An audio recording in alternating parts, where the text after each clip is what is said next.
Buenos días, bienvenidos a este seminario de investigación. El día de hoy nos acompaña el doctor Enrique Hernández Lemus.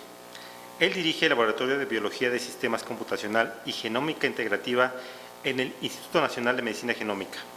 Entre abril de 2015 y septiembre de 2019 fue subdirector de investigación de Genómica Computacional y Poblacional en el Instituto Nacional de Medicina Genómica. Es doctor de Fisioquímica por la UNAM.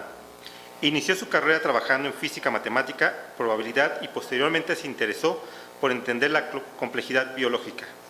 Es autor de más de 180 publicaciones científicas y ha dirigido cerca de 30 estudiantes de doctorado, maestría y licenciatura.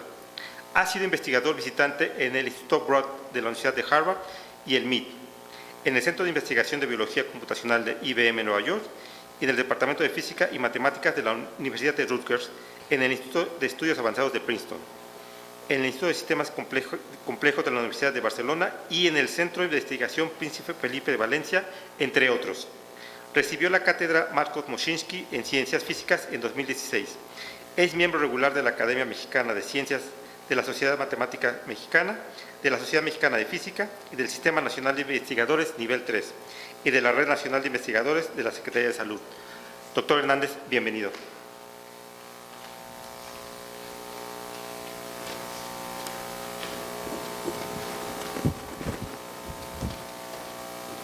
Bueno, muchas gracias. Hoy voy a estar platicando sobre un enfoque que nos planteamos recientemente para hacer reposicionamiento de fármacos, particularmente con la idea de atender subpoblaciones en cáncer de mama basal. Vamos a establecer un poquito la razón por la que esto nos importó y vamos a hacer esto estableciendo un método que llamamos la búsqueda de firmas epigenéticas moleculares. Ok, el cáncer de mama, como sabemos, es una enfermedad que es muy heterogénea, tiene una variabilidad fenotípica bastante grande y hay muchas maneras de clasificar, bueno, hay varias maneras en las que podemos clasificar y tomar en cuenta esa variabilidad con fines tanto para hacer pronóstico como diagnóstico y terapia. De entre las varias maneras en las que uno puede hacer clasificación de los tumores mamarios, una que ha resultado particularmente útil en términos farmacológicos es la llamada clasificación molecular o subtipificación molecular, en la que mediante una firma molecular de 50 genes se establecen 4 grandes grupos de tumores de cáncer de mama: los tumores luminales, que son positivos a receptor de estrógenos, y los tumores HER2 positivos y basales, y los luminales se subdividen a su vez en luminales A y luminales B. Más o menos, esto nunca es una ciencia exacta, pero más o menos el grado de malignidad o qué tan complicado es tratar estos tumores es más bajo en los luminales y más alto en los triples negativos o basales. Por cierto, triple negativo y basal no son exactamente un sinónimo, más o menos 80% de los triples negativos son basales, pero mucha gente los maneja casi como indistinguibles. Nosotros nos vamos a llamarlos basales porque en realidad la firma en la que nos vamos así que a basar, a denominarlos, tiene que ver con sus características moleculares y no con sus características inmunohistoquímicas. Entonces me voy a fijar en las características moleculares de acuerdo al clasificador PAM50, ¿no?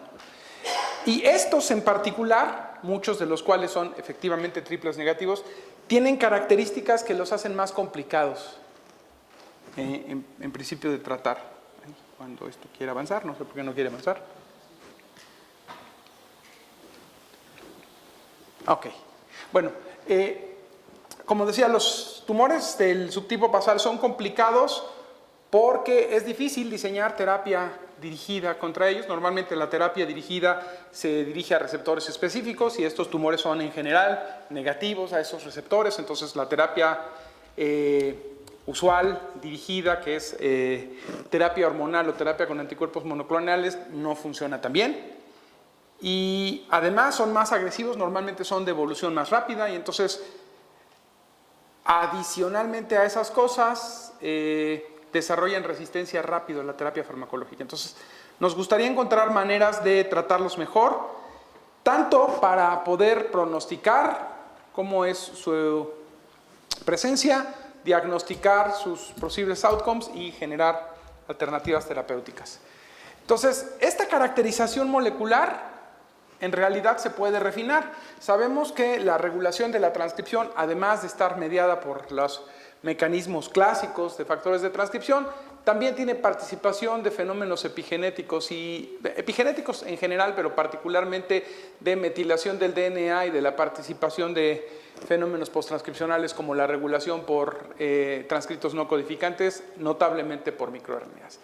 Y entonces, en vista de que los subtipos están de alguna manera determinados molecularmente por estos fenómenos regulatorios, y en particular en vista que en el caso particular de los tumores de mama basales tenemos evidencia, existe ya bastante evidencia experimental de que las modificaciones epigenómicas tienen consecuencias funcionales en el establecimiento del fenotipo y en la evolución de los tumores, entonces nos va a interesar fijarnos en la influencia que tienen estas cosas.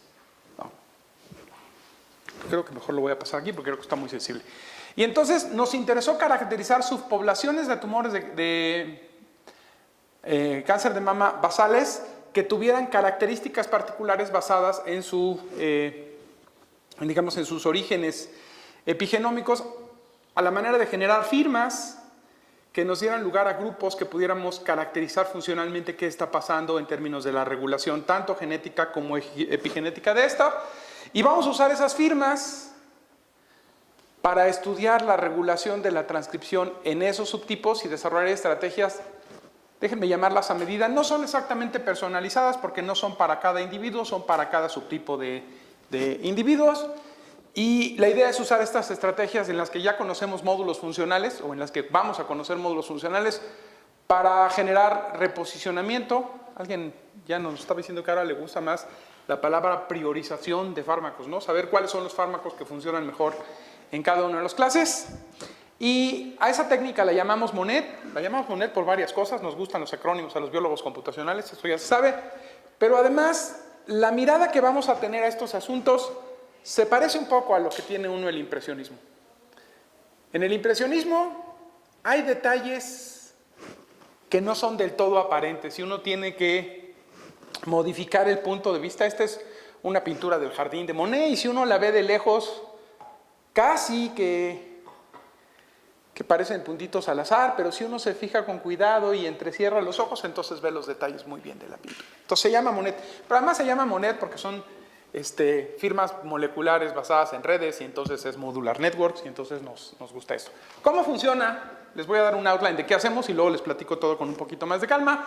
Tomamos tumores de mama basales, tomamos un montón de datos de RNA-seq de tumores de mama basales. Bueno, de hecho tenemos multiómica de ellos, tenemos las biopsias de los tumores y a esos tumores se les hicieron ensayos de metilación, el 450K de Illumina.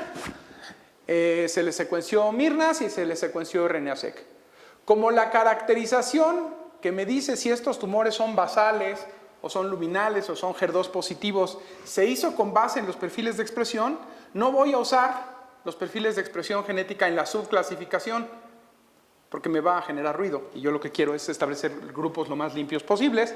Entonces dejo un momento por aquí los datos de RNA-seq y con los datos de Mirnas y de metilación genero matrices características para estas muestras y luego utilizo técnicas de inteligencia computacional, ahora se las platico, para encontrar grupos característicos que tengan características clínicas, grupos definidos por estas firmas de metilación y de Mirnas que tengan características clínicas útiles. Me voy a fijar, por ejemplo, en supervivencia libre de relapso y demás cosas. Y una vez que tengo estos grupos, entonces yo puedo inferir redes de coexpresión genética y ahora sí voy a usar los datos de expresión. Entonces de aquí saco los grupos y tengo redes de coexpresión genética y como tengo redes de coexpresión genética puedo hacer una cosa que hacemos consistentemente en el laboratorio, que es buscar módulos funcionales. Me fijo qué pedacitos de la red regulan qué procesos biológicos y luego una vez que tengo los módulos funcionales entonces puedo hacer minería de datos en las bases de datos de fármacos y en el caso particular de nosotros nos interesaba ahondar un poquito más en la especificidad, entonces tomamos experimentos de perturbación de drogas. Si conocen la librería Links del National Cancer Institute, es una colección muy grande de líneas celulares de cáncer, todas las que encontraron, creo que son 60 líneas celulares de cáncer, y les pusieron a esas líneas barrido de dosis de todos los cancerígenos conocidos, y entonces tienen la respuesta de expresión de genes de todos los genes para esas cosas, y con esos experimentos de perturbación nosotros vamos a ligar los módulos funcionales en nuestras redes para estas subclases con respuesta a fármacos, y aquí adelantamos que hay unos fármacos que funcionan mejor para cada uno de esos módulos, etcétera, y de esa manera podemos tener a nuestros individuos, a nuestros pacientes, partidos en subclases epigenéticas, cada una de las cuales tiene una combinación diferente de fármacos que funciona bien. Entonces, hacia allá es hacia donde queremos ir. ¿Cómo le hacemos? Lo primero que necesitamos hacer es que... ahora sí funcionó, ¿ya ven? Me estoy fotobombeando yo solo. Ok, lo primero que queremos hacer es que tenemos un tejido muy heterogéneo. Aquí veo la heterogeneidad celular, pero también es muy heterogéneo molecularmente, y separarlo no es trivial. Entonces, a lo mejor, si quisiéramos hacer esto en clases, el enfoque obvio que la gente haría es correr un PCA. Nosotros no hacemos eso porque sería una tontería. Los PCAs se basan en separabilidad lineal, y estas cosas son claramente no lineales, entonces la separación no va a ser limpia. Lo siguiente que uno querría hacer es usar un método, quizá un tizne o alguna cosa así, y entonces ese tampoco va a funcionar. Entonces ya le estoy diciendo qué es lo que no va a funcionar. Y no va a funcionar porque los datos de metilación y los datos de microRNAs tienen rangos dinámicos distintos, varían distinto. Unos varían poquito, otros varían mucho. Unos son mediciones pequeñas, unas son mediciones grandes. Además tengo un número muy diferente de datos. Tengo como 400, se llama 450, pero creo que tiene como 474,000 probes. Y de aquí tengo como 2,000, entonces tengo desbalanceo de clase, y entonces es una mala idea usar algo como un tizne. Entonces ya les dije qué es lo que no voy a usar, ahora déjenme les platico lo que sí voy a usar. La primera cosa que se nos ocurre, a los que hacemos probabilidad, las gaussianas nos gustan porque las entendemos bien. ¿Y qué pasa cuando algo no es una gaussiana? Y hay un teorema muy bonito que se llama el teorema de Gauss-Seidel, creo que es el nombre del otro señor, que dice que yo puedo representar cualquier distribución de probabilidad que se me dé la gana, la forma que tenga, el número de máximos y de modas que tenga, con una mezcla de gaussianas.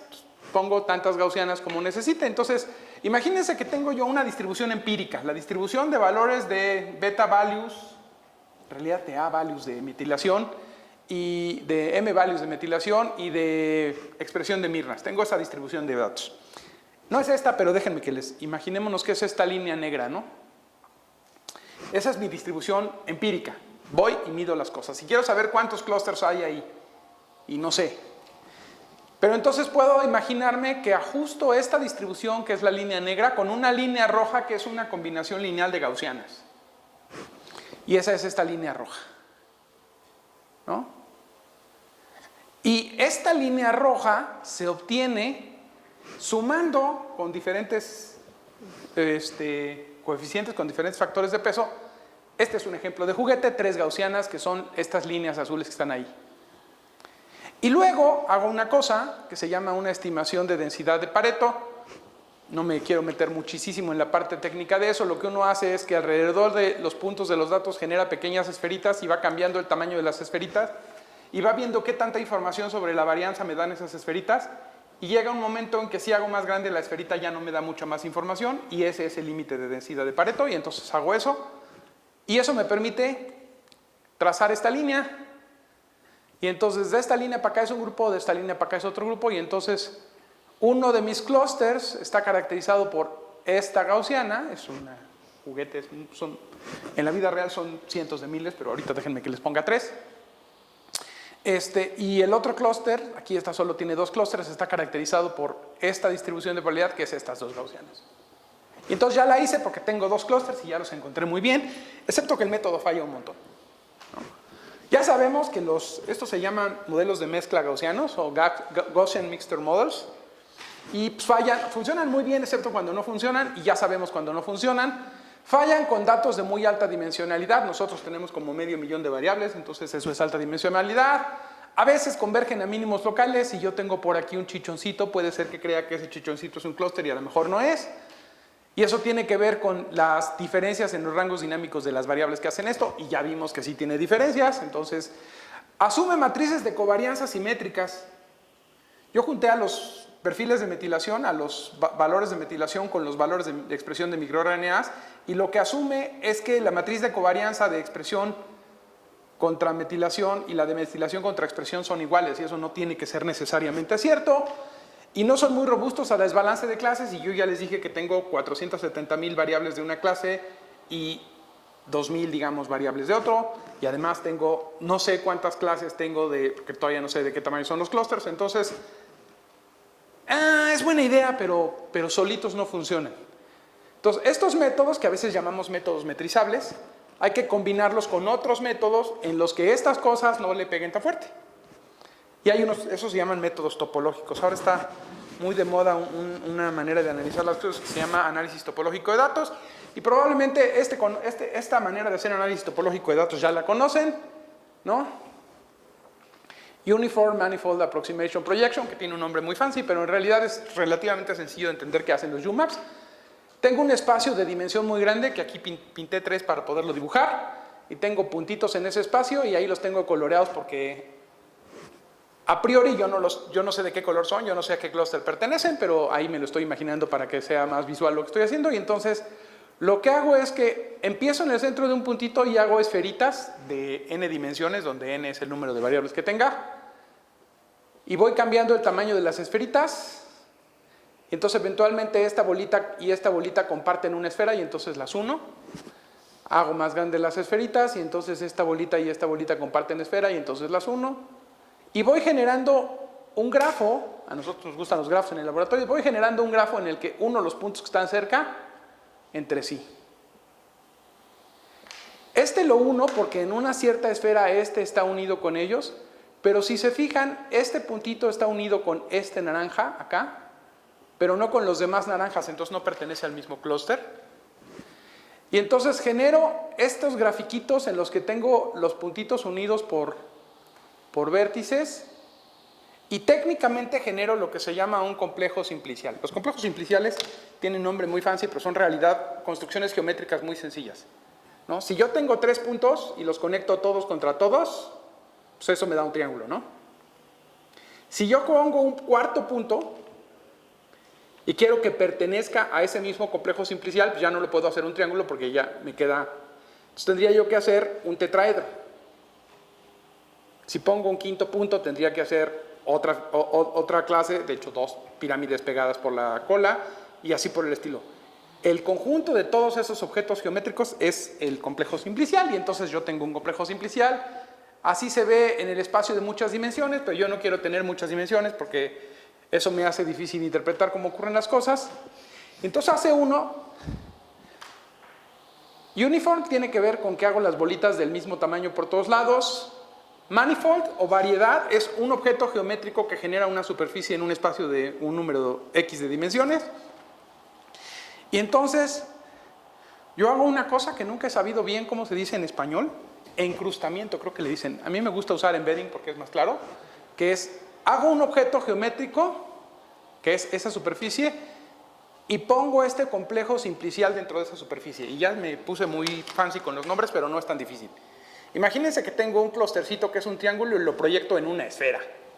Me va a quedar un triángulo así con los vértices redonditos, ¿no? Entonces tengo el triángulo normal, y si lo embebo en la esfera, me va a quedar ese triangulito pegado a la esfera. La ventaja es que si hago eso, la esfera es un objeto tridimensional que puedo mapear fácilmente a un objeto bidimensional. Si han visto mapas saben que se puede. Y entonces puedo irle bajando dimensiones y quedarme con un objeto de menos dimensiones que es más fácil de interpretar, y el clustering es más sencillo. Puedo hacer eso y ya con eso tengo mi UMAP, y entonces esta cosa se convierte, una vez que lo pongo en un embedding, se convierte en eso. Una vez que hago una aproximación, y la aproximación es que el embedding perfecto de esta cosa vive, si esto tiene 500 dimensiones, el embedding perfecto vive en 500 o a lo menos 499. Eso no es muy útil para reducir dimensiones. Entonces tengo que aproximar una superficie o una hipersuperficie pues que sea más chiquita, y de ahí viene la A de UMAP. Y luego lo tengo que proyectar, y entonces ya dentro de esa superficie, supongamos la esfera, lo proyecto en un plano, y entonces ya tengo esta cosa, y entonces ya mis clústeres están muy bonitos. Entonces hago estas cosas, ¿no? Mapeo las vecindades al espacio de alta dimensión, optimizo el embedding, defino la estructura del complejo simplicial más simple y optimizo mediante una cosa que se llama entropía cruzada, que es estos puntitos me tienen que dar más información sobre ellos mismos que la información que me dan sobre los demás, ¿no? Si son del mismo clúster, tienen información de esa clase. Puedo hacer eso, y la otra cosa que uno puede hacer con los UMAPs es agregar un paso más y ponerle a estas distancias, no solo poner un link, sino ponerle un peso.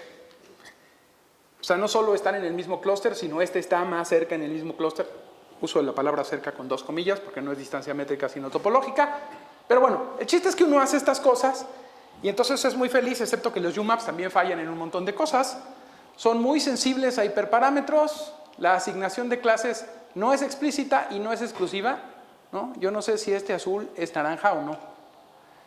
Y como tuve que apachurrar muchas dimensiones en poquitas, interpretarlos no está tan fácil. Y entonces, pues hacemos trampa y hacemos las dos cosas. Tengo uno que falla en unas cosas y tengo otro que falla en otras cosas. Ahorita les enseño cómo fallan en unas cosas y en otras. Y entonces tengo un algoritmo secuencial en el que hago un mapeo topológico, que es el UMAP, que no es tan sensible a las diferencias de varianza y a la simetría de las matrices, ni al desbalance de clase. Y con ese primer clustering medio malo, lo uso como... Ay, ya me estoy aquí... quitando la sorpresa. Con ese entreno un modelo que tenga distancias, como el Gaussian Mixture Model, que tiene la ventaja de que define bien las fronteras de clase y todos los grupos, y tengo un clustering muy bonito y puedo hacer matemáticamente eso. Si alguien me quiere preguntar eso, significa que pertenecen a una cosa que se llama la misma clase de Babney-Cherborensky, que para no meterme en muchos líos, por ahí hay un matemático y me va a reclamar, pero básicamente significa que convergen más o menos a la misma velocidad. Si me pican tantito les explico, pero creo que no es el foro en este momento. Y entonces, tomo mis datos de expresión, esto está hecho con todos los tumores basales que hay en TCGA, y entonces tomo mis datos de expresión y les aplico un UMAP, y entonces genero 4 clases, y aquí están las 4 clases pintadas como puntitos de diferentes colores, y pues sí separó en 4 clases, pero no están muy bien separadas y no me encantan, ¿no?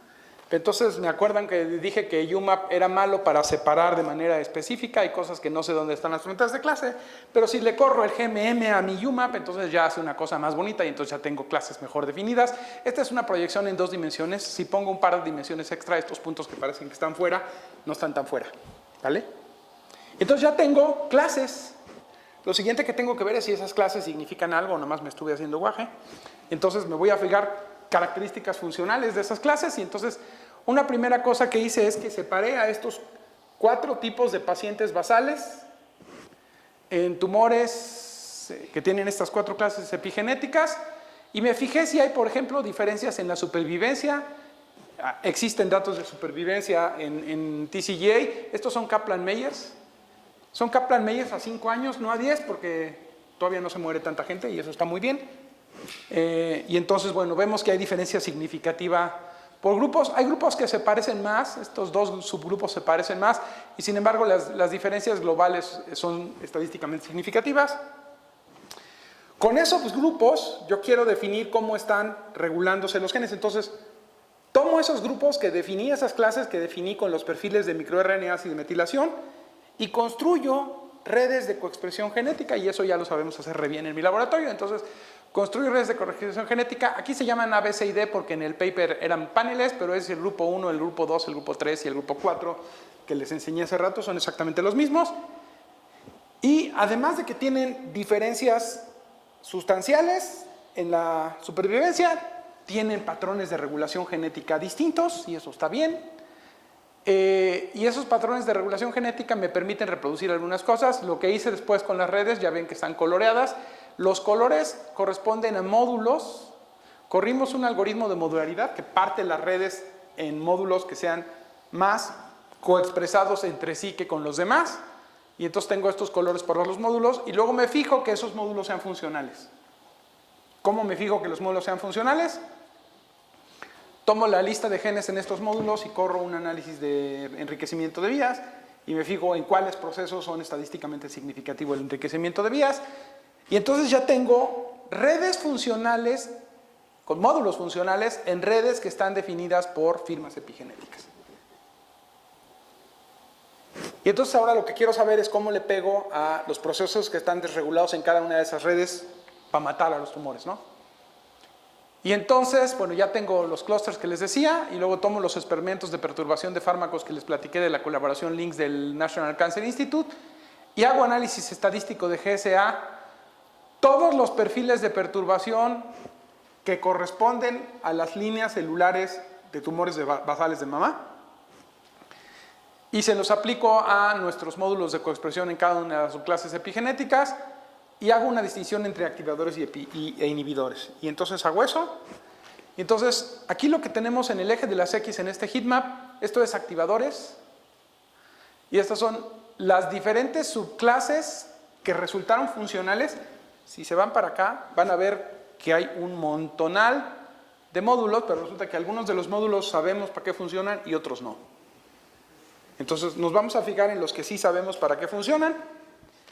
Y entonces aquí no ven, pero si me lo creen, aquí dice que es el módulo 1 de la subclase 1, el módulo creo que 2 de la subclase 1, y aquí están, casi que se puede ver que aquí está una subclase, aquí está otra subclase, en el siguiente se va a ver mejor, pero están las 4 subclases epigenómicas, sus módulos, y tengo una serie de compuestos de fármacos anticancerígenos, y tengo esta cosa que se llama el Normalized Enrichment Score, que es un índice estadístico, un score de qué tanto la actividad de este fármaco perturba, en este caso activando a este módulo funcional. Y bueno, ahí tengo una serie de fármacos, ahorita les platico qué, pero no se alcanzan a leer las etiquetas para ustedes.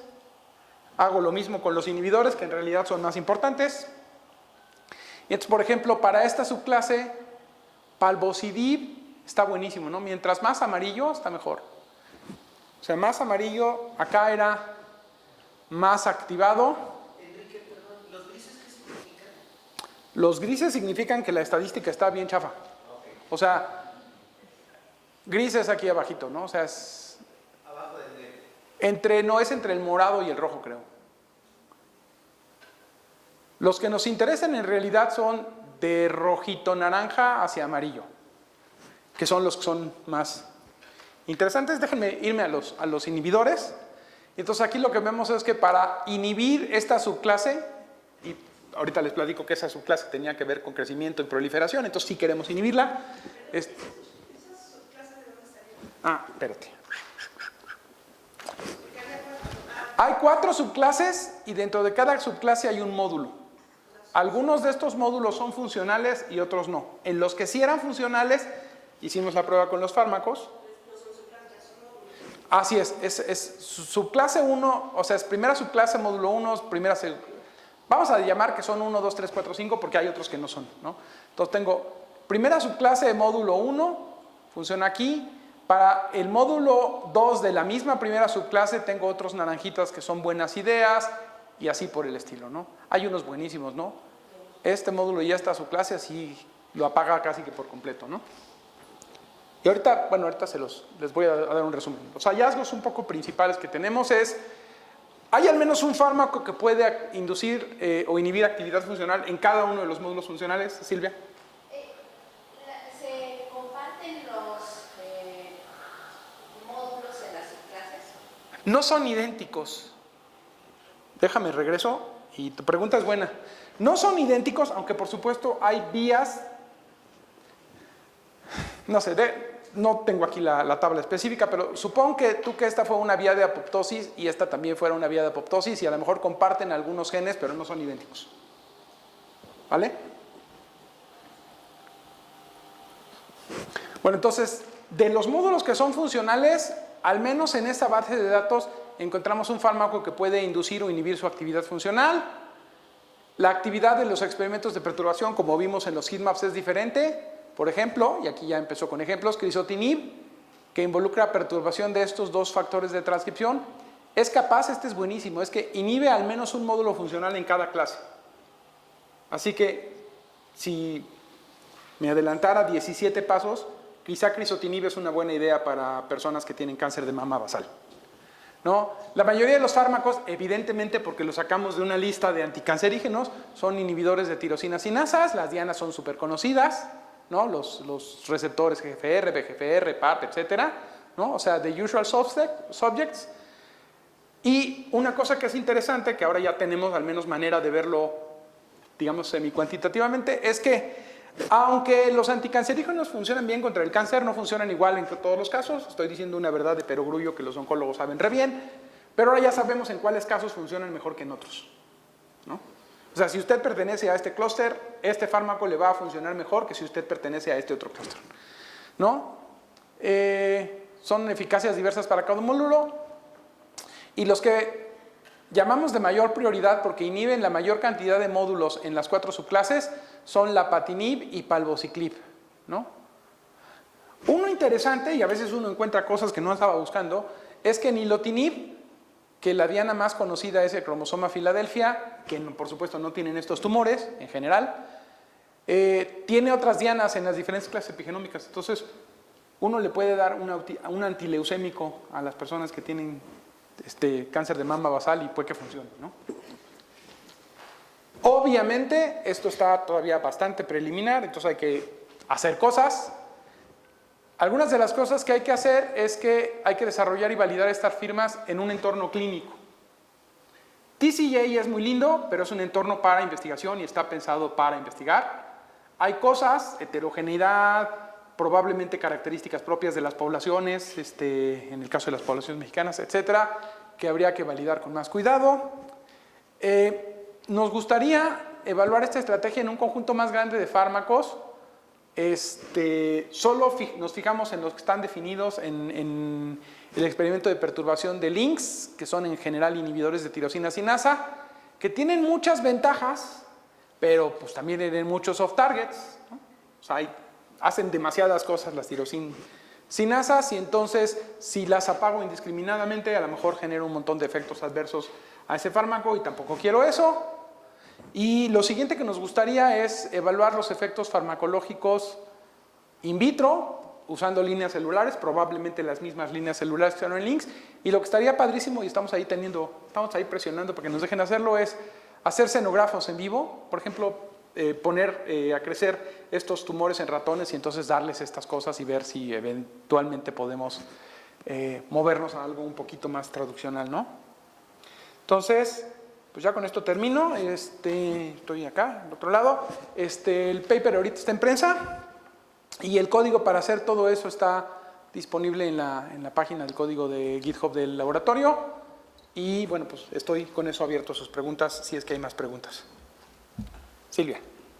Fíjate que justo estaba pensando en cuál era la evidencia que existía para cliocetinib, por ejemplo, en el tratamiento de algún paciente con cáncer, no necesariamente de cáncer de mama. Cliocetinib, ajá. Esto es lo que arroja tu análisis, pero averiguaste si este es un fármaco que se utiliza para una patología. Sí, o sea, todos estos son fármacos que de hecho ya se utilizan para cáncer, para diferentes tipos de cáncer. El LINX, lo que ocurre es que fue una cosa bonita, que tomaron una lista de fármacos, todos FDA aprobados contra el cáncer. Ah, ok. Y tomaron toda una batería de 60 líneas celulares de cáncer. Sí. E hicieron el experimento de perturbación, hicieron una matriz, es un experimento bien bonito, que es, tienen las líneas celulares en esta línea, los fármacos en esta línea y tienen dosis. Entonces dan dosis pequeñas de cada fármaco a cada línea, luego dosis más altas de cada fármaco a cada línea, de todos los fármacos a todas las líneas, aunque no fueran a priori específicamente diseñados. O sea, hay un experimento en el que le dan nilotinib a todas las líneas celulares y entonces por eso es que nosotros encontramos que aunque no tienen el cromosoma Filadelfia, de todas maneras tiene el efecto de disminuir, de inhibir la actividad de las vías de proliferación.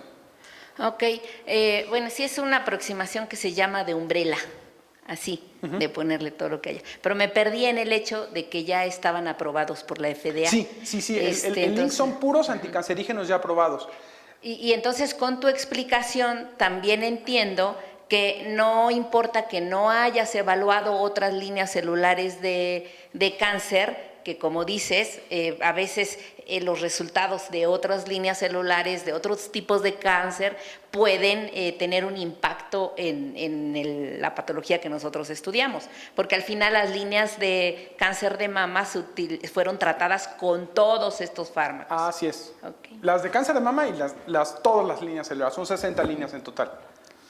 Sí, pues es un trabajo muy interesante y tiene muchísimos retos para llevarlo a la parte clínica, seguro que sin sí, duda. no. Y a trabajar de hecho, en equipo. La para tengo conseguir. clara, de hecho hasta puse ahí enorme. El salto tradicional, ya de hecho hace poquito tuvimos a dos miembros del laboratorio, Memo de Anda y Diana, en San Francisco, precisamente platicando con los oncólogos clínicos para ver si se puede establecer un modelo. No en la clínica, porque los oncólogos no me van a dejar tratar a sus pacientes con mis cosas computacionales, pero al menos empezar a poner un modelo en xenógrafos para ver si de verdad lo que dice el modelo es razonablemente cierto.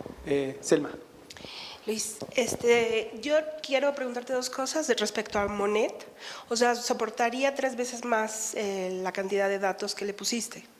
Sí. ¿Soportaría qué? 3 veces más infinito. Bueno, infinito no, el número No, de bueno, sí. mientras la compu pueda. Exacto.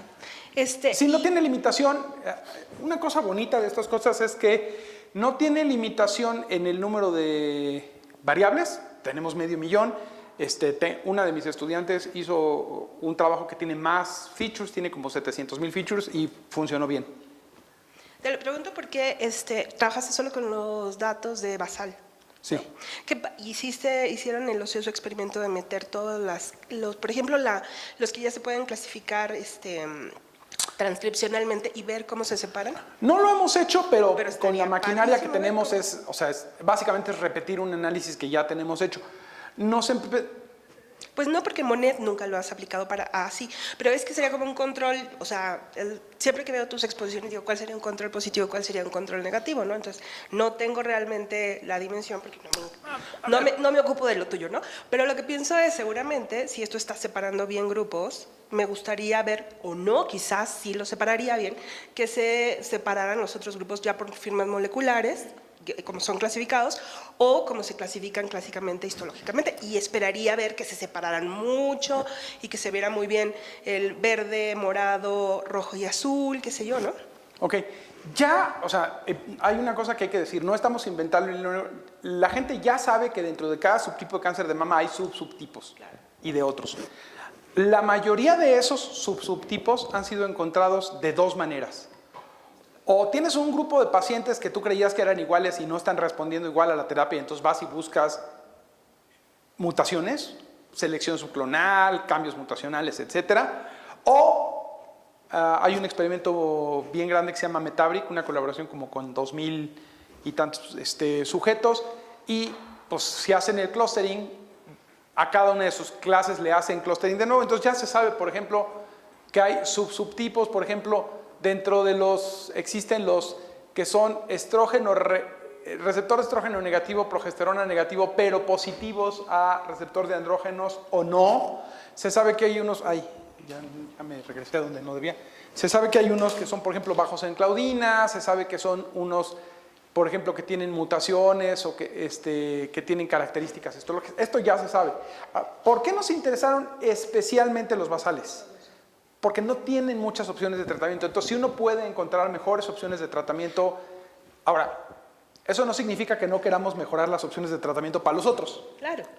Y de hecho, la idea de usar las firmas epigenéticas en realidad es aplicable para cualquier patología, ni siquiera tiene que ser cáncer, para la cual tengas la caracterización multiómica, ¿no? Sí, mi pregunta va más en el sentido de, o sea, no es que no te crea en el análisis que hace Monet, ¿no? Es que no te tengo que creer, sino más bien lo tengo que ver, ¿no? Entonces, estaría muy interesante ver cómo Monet se enfrenta a estas poblaciones que, de alguna forma, como tú dices, ya están bien clasificadas de una u otra forma y ver si se podría ver más sobre eso o no. Ese sería el mío. Y la otra es, siempre pienso, el control negativo que podría ser. O sea, si tú generas datos random, que siempre se puede generar millones de datos random, ¿cómo saldría Monet? ¿O no esperarías que tuviera nada de sentido? A ver, Monet no hace- se debería de separar ningún clúster, no se podría. No, siempre podrías se llegar a separas en eso. clústeres. Lo que pasa, la prueba interesante, y creo que ya sé a dónde vas, es, uno siempre puede partir en clústeres. Lo que pasa es que los clústeres no Tienen significan sentido. algo, ¿no? Exacto. O sea, yo puedo aquí arbitrariamente partir a todos ustedes por ejes entre 4, o puedo hacer clústeres por la primera letra de su nombre o la primera letra de su apellido, pues genero clústeres. Pero a veces puedo generar clústeres al azar, y genero clústeres y no significa nada. Una de las cosas, y por supuesto hay muchas más cosas interesantes que ver, hay dos cosas que nos hacen pensar que nuestros clústeres tienen sentido. Una es que vemos diferencias clínicas a nivel de la supervivencia, y dos, que los patrones de regulación genética son distintos, ¿no? Entonces los clústeres son distintos, tienen características funcionales distintas y responden a fármacos distintos. ¿Es la única manera de subtipificar las muestras de cáncer de mama basal? Por supuesto que no. ¿No? Porque puedo ahora inventarme una clasificación histológica y decir, voy a analizar en el microscopio todos estos tumores y voy a ver cuáles tienen un puntito del lado derecho y a eso los voy a llamar una subclase. Como aquí lo que nos interesa eran clústeres que fueran reactivos, que fueran accionables con terapia farmacológica, o sea, era un poco el enfoque que nosotros le dimos, pero bueno, por supuesto uno siempre puede revalorizar estas cosas, Claro, ¿no? ¿no? Y como siempre, o sea, siempre es algo que repetimos a los estudiantes, un experimento, digamos así, tiene tanto valor como los controles, ¿no? Te lo digan. Entonces, por eso siempre estoy pensando, ¿cómo le haría yo para saber que esto verdaderamente se está... Pero no entiendo el tema de los controles. ¿Controles respecto a qué? O sea, por ejemplo, yo llamaría homólogamente un control positivo a la ejecución de Monet cuando yo ya le doy, como tú dices, le doy algo sin decirle qué es, pero yo ya sé que se separa. Ah, ok. En este caso, los conocidos que farmacológicamente sabes que funcionan, porque el receptor, porque los anticuerpos. Y debería de separarse exactamente igual de bien que esto. No estoy Y de si acuerdo. yo le diera datos random que no tienen relación, que no tienen no sé qué y no sé qué, no debería de poder hacer Monet esto. es un algoritmo de clustering en clases epigenéticas. Si tú ya a priori conocieras otras clases epigenéticas, podrías encontrarlas, muy probablemente sí. Pero hay Deberías, otras clases, ¿no? sí, hay otras clases que han sido, o sea, por ejemplo, yo no esperaría que si se lo aplico a los tumores de cáncer de mama luminales, me encuentre separados los estrógenos, los andrógenos yo me receptor refería a positivos y no. luminal A, luminal B, y no me acuerdo cómo se llaman porque pues más... No, por eso, los luminales, dentro de los luminales, dentro de los HER2 y los basales existen AR positivos y AR negativos. De acuerdo. Esa es actividad que no es epigenética, es factor de transcripción, de hecho un receptor. Entonces no necesariamente vas a tener esa separabilidad. Me gustaría ver, digamos, ahí va mi interpretación.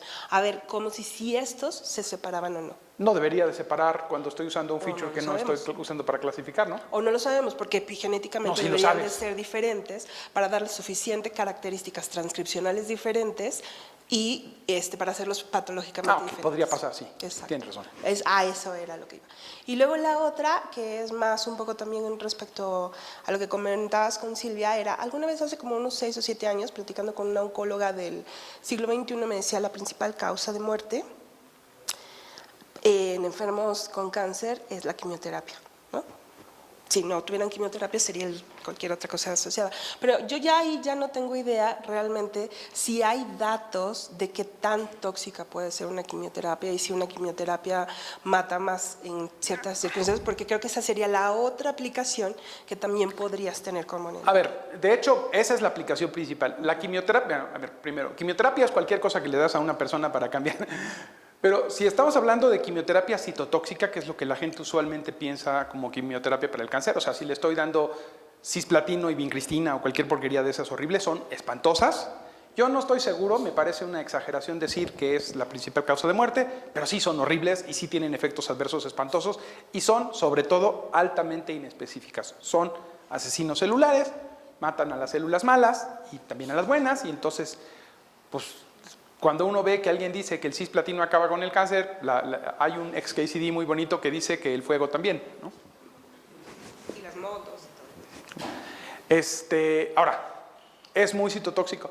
Por eso uno quiere cosas que, aunque técnicamente son quimioterapia, no la llamamos así, que es la terapia dirigida. En vez de ir y matar a la célula necróticamente a lo salvaje, disque apoptóticamente, pero luego no es tan apoptótico eso, quiero matarla mucho más elegantemente. Hay muchas maneras. La manera que más le ha gustado a la gente, porque funciona muy bien cuando funciona, es tú te fijas en tu tumor, te fijas en una mutación particular que hace ese tumor, haces un anticuerpo monoclonal que se le pega a esa cosa y lo mata. Esa funciona rete bien. El problema es que tienes que tener la mutación específica para la cual hicieron el anticuerpo monoclonal. Entonces la terapia cuesta quién sabe cuántos millones de dólares y funciona para las 4 personas que tienen esa mutación. Ese enfoque no me gusta porque va a ser difícil que ese enfoque sirva para algo en México, porque pues, no todos tenemos 50 millones de dólares para tratarnos el cáncer, ¿no? Nos gusta más un enfoque que sea sobre cosas que no sean necesariamente secuencias, sino procesos biológicos funcionales. Entonces, todas las cosas de reposicionamiento de fármacos que hemos estado haciendo en el laboratorio lo que dicen es, más que fijarme si tienes la mutación esta o el SNP el otro o lo que sea, quiero saber qué vías están desreguladas y quiero usar esa información para caracterizar y pegarle funcionalmente esas vías. Ese es el enfoque que nos interesó. Y claramente nos interesa pegarle a esas vías. No nos interesa destruir las MAP sinasas y matar a la persona por apoptosis junto con el tumor, ¿no? Entonces, justo es eso. Queremos encontrar la manera de dar terapia que sea cada vez más targeted, más dirigida a dianas específicas. No es necesariamente fácil. Les decía yo que aquí nos encanta, o sea, esto es mejor que quimioterapia, pero no es mucho mejor que quimioterapia, ¿no? Las tirosinsinasas participan en un montón de cosas, ¿no? Entonces, si yo doy un inhibidor de tirosinsinasas, hombre, no le estoy dando cisplatino y vincristina o esas cosas espantosas, pero tampoco lo pasan tan bien, ¿no? Entonces, nos gustaría tener fármacos, por eso, dentro del que sigue, nos gustaría evaluar esto en un conjunto más grande de fármacos. Por allá atrás. Una pregunta más básica.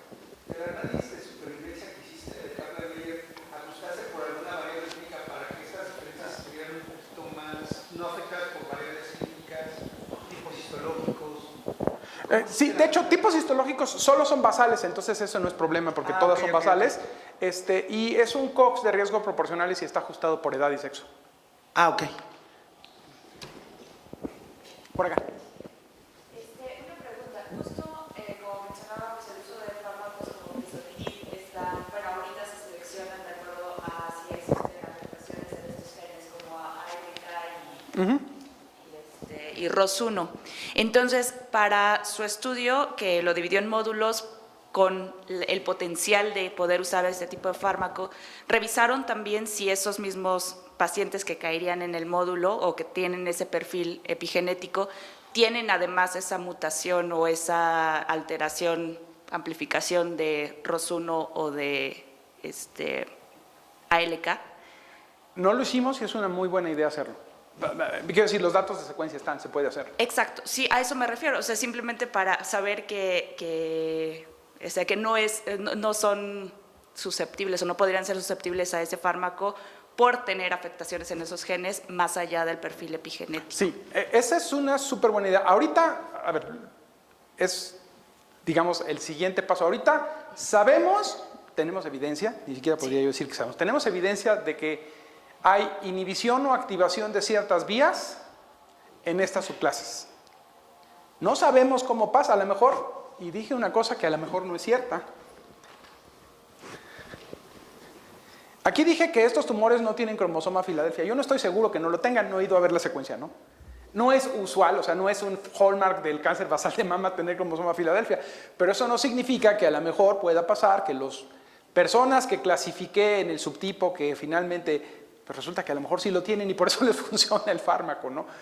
No hemos llegado a ese nivel y por supuesto es súper importante llegar al nivel funcional, porque además de este lado somos de los que les gusta saber cómo funciona, no nada más que funciona, ¿no? Sí, claro. Muchas gracias, muy padre Gracias, la práctica. Silvia. Si no hay alguien más que quiera preguntar. Sí, los datos son súper interesantes y altamente prometedores, pero en relación a BCR-ABL no necesariamente tiene que estar la translocación.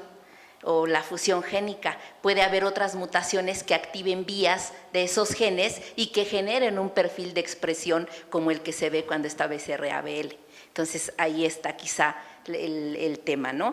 Pero, bueno, con tu abordaje, pues generas potenciales de tratamiento para todo el grupo el basal, y otros que serán específicos para estos subtipos moleculares, o las subclases que tú has identificado. Aquí el reto es conocer cuáles son los genes que están caracterizando a cada uno de ellos, pues para poder llevarlo a la clínica, ¿no?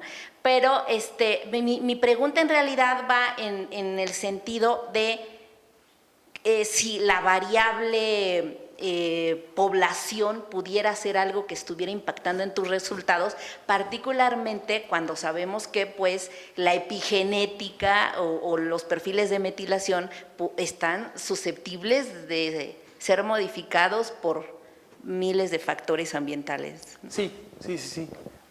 Y de hecho, en el que sigue, la primera parte es desarrollar y validar estas firmas en un entorno clínico, y lo dije, aunque aquí no lo puse, lo dije explícitamente, particularmente nos interesaría un entorno clínico en México, ¿no? Estas son, TCGA está hecho en Estados Unidos, como 75%, por cierto, no está tan subrepresentados los latinos, creo que somos 25% de latinos más o menos, en TCGA, pero hay 75% entre caucásicos y asiáticos, entonces, es una muestra que es cargada hacia lo caucásico, pero heterogénea, ¿no? No es específica para nuestra población, y efectivamente podría pasar, y eso tú lo sabes bien, y Alfredo, que no anda por aquí, pero lo sabe todavía mejor, las poblaciones latinas tienen distribuciones de subtipos que no son las estándar, ¿no?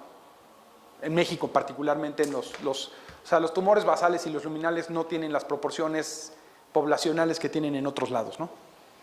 Sí, y fíjate que utilizando otros genes como los largos no codificantes se han identificado 7 subtipos moleculares para el basal, y aquí se ven 4, entonces no sé si ese conocimiento también podría ser útil para enriquecer tu abordaje. Seguro que sí. Hay un tema que es que a lo mejor hay que hacer un poquito más de trabajo. TCGA no tiene explícitos los largos no codificantes, pero están implícitos en el RNA-seq. Entonces, quizá una cosa que podríamos hacer, y no hemos hecho, pero luego no le da uno a tiempo de hacer todo lo que quiere, pero lo que podríamos hacer es sacar los largos no codificantes del RNA-seq. Hay que hacer un poquito más de limpieza y preprocesamiento, pero como tienen buena profundidad de secuenciación, en TCGA normalmente salen. Y hacer el análisis con los largos no codificantes, a ver si recapitulamos esos 7 subtipos que ya existen. Estaría bonito. Gracias. Acá, doctor. ¿Dónde? Al fondo, a su izquierda. Allá. Hola.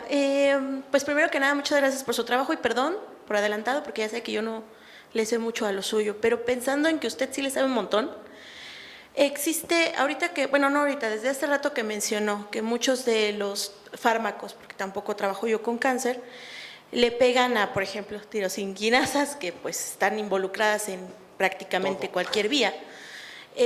Lo que sí es cierto es, por ejemplo, y con lo que sí trabajo es con mecanosensibilidad. Conforme nos vamos adentrando hacia el núcleo de la célula, se va poniendo un poquito más específico, ¿no? Entonces, a veces a mí me dan ganas, bueno, como venimos de la educación de siempre, de pensar, no, va por esta vía y ya, ¿no? Usted nos pone el panorama muy grande de que en realidad le pegamos a todo. No es cierto que nada más esas proteínas están involucradas en nuestro objeto de estudio.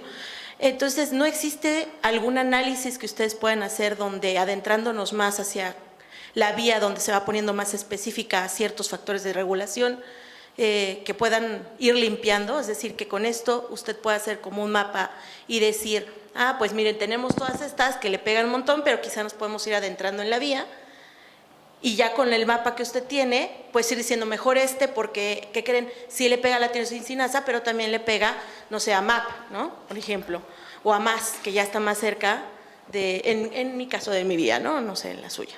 Ok, sí, y de hecho, un poco el propósito de lo que hacemos, yo siempre le digo a la gente que nosotros no le contestamos las preguntas, solo reducimos el número de preguntas, ¿no? Si antes tenían 1 millón de preguntas, ahora tienen 5,000, ya les ayudamos un montón, pero todavía son 5,000 y todavía hay que ir Hay detalles específicos que hay que ir, ahora sí que yendo, no caso por caso, pero digamos, en inglés dicen narrowing down, ¿no? O sea, como centrándonos en cosas más específicas, ¿no? Uno puede acercarse, puede hacer un enfoque como ese, y quizá vale la pena sentarnos y ver vías específicas que queremos actuar. Una cosa bonita de los análisis de transcriptoma y de multiómica de OMA completo es que uno tiene todas las vías, entonces uno puede reproducir qué está pasando en una vía particular o en dos vías particulares, si se toma el cuidado de ir y obtener los datos de expresión de esas vías, ¿no? Entonces, sí se puede, y yo creo que es una cosa que es importante hacer, ¿no? Ir centrando. Ahora, para eso se requiere una expertise justo más hacia el otro lado, ¿no? Más hacia el lado del trabajo experimental, déjenme llamarlo entre comillas, gen por gen, ¿no? O sea, o vía por vía, issues específicos y no de genoma completo, ¿no? Y por supuesto que es súper importante, sí. Sí, claro. Y la otra pregunta es, aprovechando lo que dijo la doctora de allá al frente, y que sí me dejó todos movidos, porque yo no tengo mucha idea de qué controles tienen que ustedes incluir en el tipo de análisis que realizan. ¿Será que me puede hacer un resumen de eso? A Que ver, ya me sí. perdí bien feo. Creo que Gracias. estamos entendiendo controles de modo distinto. En un experimento que es targeted, o sea, si yo quiero ver si algo se le pega a una cosa a la otra, un control positivo es que pongo una cosa que ya sé que se le pega, y un control negativo es que pongo una cosa que no sé si se le pega, y hago un experimento en el que comparo estas tres condiciones y veo si mi aserción es correcta. Mucho de este trabajo en realidad es trabajo probabilístico, ¿no? Y entonces la manera en que se modelan los errores en esos trabajos probabilísticos son distintas. Lo que uno hace en estas cosas es que uno determina estadísticos, y lo que te hace saber que tienes confianza, por ejemplo, en que tu clustering funcionó bien, es que tus estadísticos, por ejemplo, este es un estimador que se llama la densidad de Pareto, sea robusto, que tus p-values sean robustos, que si haces bootstrap de los datos, sea robusto. Es un poco lo que en los análisis globales usamos como control. ¿Por qué no usamos controles específicos, como cuando yo quiero saber si el receptor se le pega al ligando o no se le pega? Muy fácil, porque tengo pues un montón de probabilidades. O sea, si yo digo que esta cosa se pega con esta cosa, pues sí, pero se pega con estas otras 3000, ¿no? Entonces, combinatoriamente no puedo estar validando cada uno de ellos, ¿no? La manera en que nosotros validamos los modelos es a nivel de validación del modelo global, ¿no? O sea, mi modelo reproduce el clustering, uno corre una cierta cantidad de veces este clustering. Una cosa que puedes hacer es hacer análisis de outliers, entonces te fijas si alguna de tus muestras está muy fuera de la distribución, y si la muestra está muy fuera de la distribución la remueves y ves si tu clustering fue repetible. Otra de las cosas que puedes ver es, a lo mejor estoy capturando heterogeneidad que me está dando un subgrupo, entonces divides en más clases y ves si tienes robustez. La manera en que nosotros controlamos que lo que estamos diciendo que es probablemente, nunca estamos seguros, pero es más probable que sea cierto, es justo con estos estadísticos. No es la manera en que nosotros, digamos, nuestros controles positivos y negativos son, si mis p-values son horribles y mi densidad de Pareto es chiquita, entonces mi clustering estuvo malísimo, ¿no? Y si no, pues mi clustering está bueno. Ahora, que yo sea capaz de partir en clases y que esas clases signifiquen cosas, eso no tiene que ver con el método matemático, eso tiene que ver con la biología. Entonces uno va a la biología y ve, quieres ver si tus clases representan cosas. Y entonces hay un par de cosas, podría haber hecho más pruebas, pero una cosa que pasa es que los clústeres tienen diferencias significativas en supervivencia, diferencias significativas en estas redes, y estas redes dicen mucho, porque además estas redes tienen módulos y tienen funciones, y entonces podemos mapear funciones a características particulares y ver si esas poblaciones las tienen. Eso sí podemos hacer. Y de hecho eso lo hicimos.